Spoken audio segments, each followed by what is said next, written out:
오늘 경기 배팅 버튼 누르기 전에 이 영상부터 보십시오. 단순한 승패 예측이 아니라 전술 구조 상승 흐름, 그리고 실제 경기에서 돈이 되는 포인트만 정리했습니다. 오늘 준비한 5경기, 왜 이 팀이 이길 수밖에 없는지 데이터와 경기 구조로 차분하게 설명해드립니다. 끝까지 보시면 오늘 경기 승부의 윤곽이 명확해집니다. 분석 시작하겠습니다. 메가서 FC vs 오클랜드 FC. 메가서 FC 전술 분석. 메가서 FC는 4-4-2 포메이션을 기본으로 공격보다 수비 밸런스를 우선하는 운영이 강한 팀이다. 홈 경기에서도 라인을 과하게 끌어올리기보다는 중원 아래에서 블록을 형성한 뒤 실점을 최소화하는 접근을 선호한다. 카세레스는 중원에서 활동량과 커버 범위가 넓어 수비 균형을 유지하는 핵심 축이다. 빌드업 초반 연결고리 역할을 맡지만 공격 전개 속도를 급격히 끌어올리는 성향은 아니다. 이코노미디스는 측면과 하프 스페이스를 오가며 패스를 풀어주지만 과감한 돌파보다는 안전한 전개 선택이 많아 박스 침투 빈도가 높지 않다. 전방의 란다조는 볼을 지켜내는 역할은 충실하지만 팀 전체 전개 템포가 빠르지 않아 문전에서의 결정적 찬스 생산은 제한적이다. 메가서 FC의 가장 큰 약점은 측면 1대1 수비와 컷백 대응 타이밍이다. 빠른 윙어를 상대로 박스 근처에서 수비 간격이 흔들리는 장면이 반복되고 있다. 오클랜드 FC 전술 분석. 오클랜드 FC 역시 4-4-1을 사용하지만 공격 방향성은 훨씬 직선적이고 공격적이다. 프랑스와는 측면 깊숙이 침투하는 정통 윙어로 풀백을 상대로 속도 우위 컷백 생산이 핵심 무기다. 코스그로브는 문전에서 위치 선정과 마무리에 강점이 있는 스트라이커로 프랑스와의 컷백이 연결되면 높은 기대 득점 장면이 반복적으로 생성된다.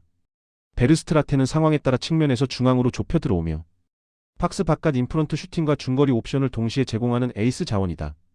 오클랜드 FC의 공격 구조는 프랑스와 돌파 컷백 코스그로브 마무리 베르스트라테 인버티드 침투 앤드 중거리 슈팅. 이 두 축이 겹쳐지며 수비 포인트를 분산시키는 형태다. 경기 흐름 예상.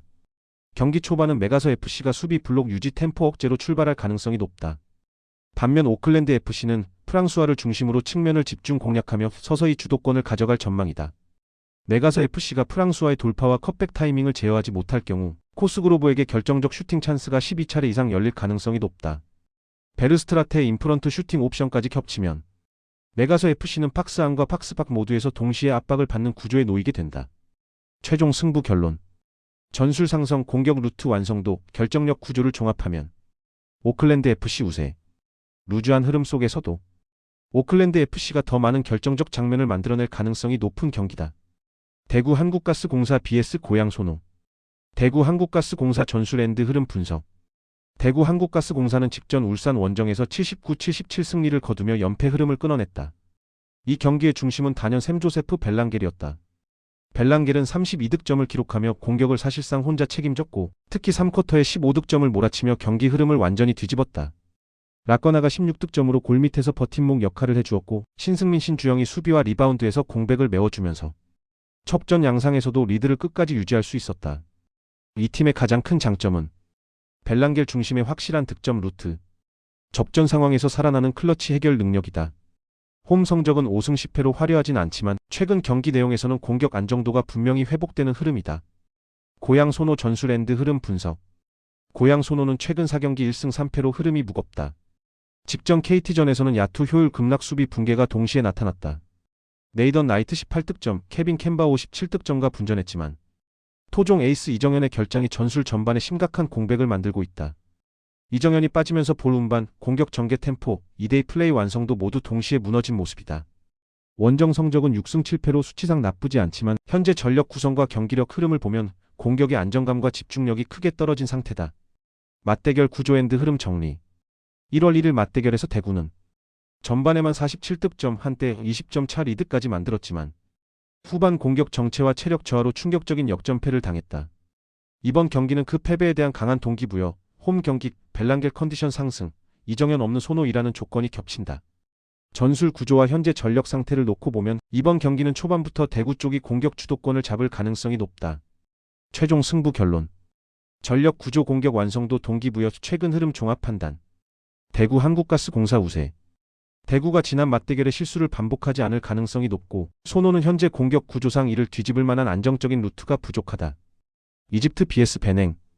이집트 전술 앤드 경기 흐름.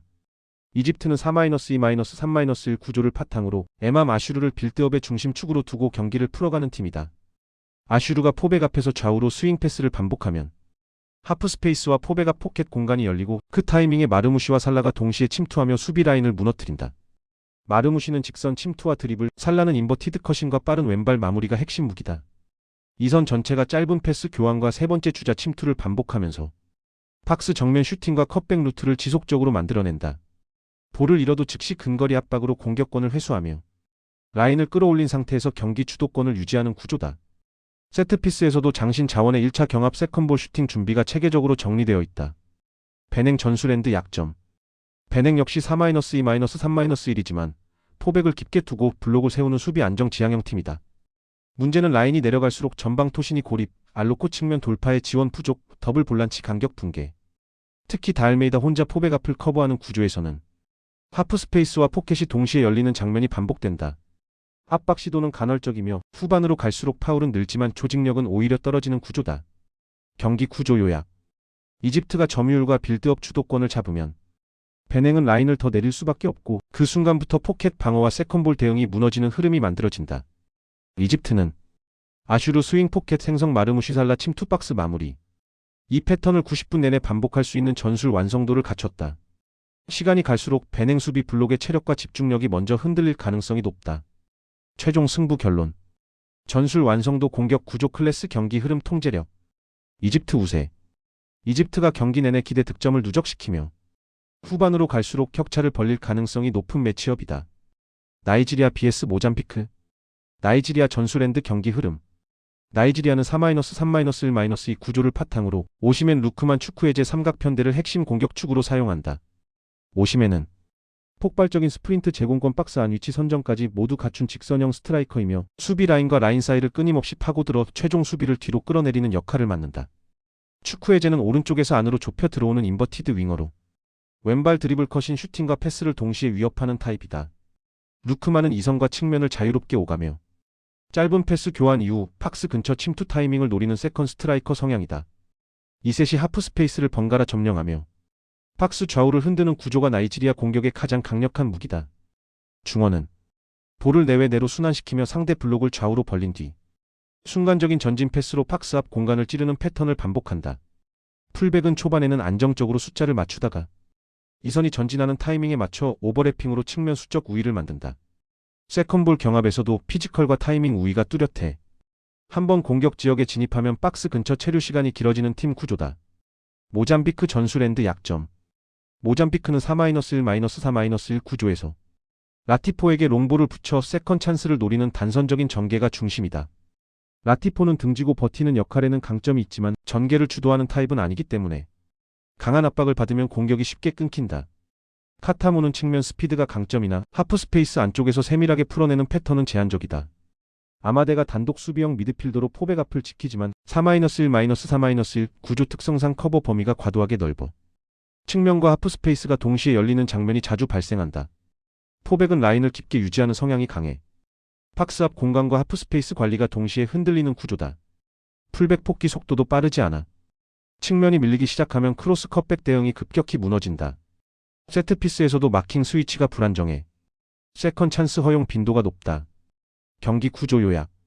나이지리아가 점유율과 지역 장악을 가져가면 모잠비크는 블록을 더 낮출 수밖에 없고 그 순간부터 박스 앞 공간 붕괴가 가속된다. 루크만과 축구해제의 하프 스페이스 침투, 오시멘의 라인 브레이킹 타이밍은 모잠비크 수비 구조에서 반복적으로 균열을 만든다. 전반 중반 이후부터 박스 체류 시간 슈팅 볼륨 기대 득점 모두 나이지리아 쪽으로 쏠릴 가능성이 높다. 최종 승부 결론. 전술 완성도 공격 레퍼토리 피지컬 박스 지배력. 나이지리아 우세. 시간이 갈수록 격차가 벌어질 가능성이 높은 매치업이며 후반 60분 이후 추가 득점 시나리오까지 충분히 열려있다. 레스터시티 vs 웨스트브로미치. 레스터시티 전술 구조 앤드 경기 설계. 레스터시티는 4-2-3-1 포메이션을 기반으로 전방 압박 하프스페이스 침투 세컨 찬스 장악을 핵심 공격 메커니즘으로 사용하는 팀이다. 추측 공격수 바비 데코르도바리드는 측면과 하프스페이스를 넘나들며 안쪽으로 파고드는 움직임이 뛰어나 박스 근처에서 슈팅과 침투를 동시에 위협하는 핵심 공격 옵션이다. 바비는 활동량과 압박 가담도 뛰어나 일선에서 상대 빌드업을 지속적으로 방해하며 수비 라인과 중원을 함께 끌어올리는 엔진 역할을 수행한다. 중원에서는 조던 제임스가 박스 투 박스 에너지형 미드필더로 하프스페이스 침투 세컨 찬스 마무리 제압박까지 연결하는 전술축이다. 더블 볼란치의 수비 쪽 축인 함자 차우두리는 전환 수비와 세컨볼 경쟁을 책임지며 전방 인원 투입에도 라인 붕괴를 최소화하는 안전장치 역할을 맡는다. 이 구조 덕분에 레스터는 전방에서 폭 유지 한 번에 안쪽 침투하는 패턴을 반복하며 박스 앞 슈팅 각과 세컨 찬스를 꾸준히 만들어낸다. 다만 이 패턴 의존도가 높아 전술적 플랜 B 전환 속도가 빠르지 않다는 약점도 공존한다. 웨스트 브로미치 전술 구조 앤드 약점. 웨스트 브로미치 역시 4-2-3-1이지만 공격 컬러는 직선적 전개 측면 크로스 중심에 가깝다. 센터백 헤게베는 제공권과 박스 수비에서 강점이 있지만 라인을 올렸을 때 회복 속도가 느려 뒷공간 노출 리스크가 크다. 측면의 월레스는 직선적인 돌파 컷백 크로스에 특화된 자원으로 전방 정비 이전에도 과감하게 전진을 선택하는 공격 옵션이다. 중원 몰럼비는 왕성한 활동량으로 압박과 세컨볼을 책임지며 웨스트 브로미치의 에너지 레벨을 끌어올리는 핵심 축이다. 하지만 공격 루트가 월레스 측면 돌파 크로스 세컨볼 연계에 지나치게 집중돼 있어 경기 후반부로 갈수록 전술 패턴이 단조롭게 좁아지는 구조적 한계를 가진다. 라인을 끌어올릴수록 하프 스페이스와 박스 앞 공간이 동시에 열리는 약점도 명확하다. 경기 흐름 핵심 요약. 초반은 양팀 모두 자신들의 주 패턴으로 적극적인 템포를 만들 가능성이 높다. 그러나 최근 일정 과부하로 양팀 주전 체력 소진이 뚜렷한 상황이다. 시간이 흐를수록 압박 조직력 전환 속도 디테일이 무너지며 전체 경기 템포가 점점 루즈한 흐름으로 진입할 가능성이 크다. 이 루즈한 흐름 속에서 제임스의 하프스페이스 침투 바비의 안쪽 움직임을 가진 레스터가 느슨해진 수비 간격 사이를 파고들 마지막 한 끗을 더 많이 보유한다. 반면 웨스트 브로미치는 월레스 몰럼비의 직선 전개 정확도가 떨어지는 순간 공격 패턴이 급격히 단조로워질 위험이 크다. 최종 승부 결론. 전술 구조 안정성 중원 제어력 후반 집중력 홈 2점. 레스터 시티 우세. 경기 후반부로 갈수록 레스터가 한 번의 침투로 승부를 가를 가능성이 높은 매치업이다. 오늘 경기 흐름 이제 머릿속에 그림이 그려지셨을 겁니다. 감이 아니라 구조와 데이터로 접근해야 꾸준히 살아남을 수 있습니다. 이 영상이 도움이 되셨다면 좋아요와 구독, 알림 설정까지 함께 해주시고 내일 경기 분석도 바로 이어서 올려드리겠습니다.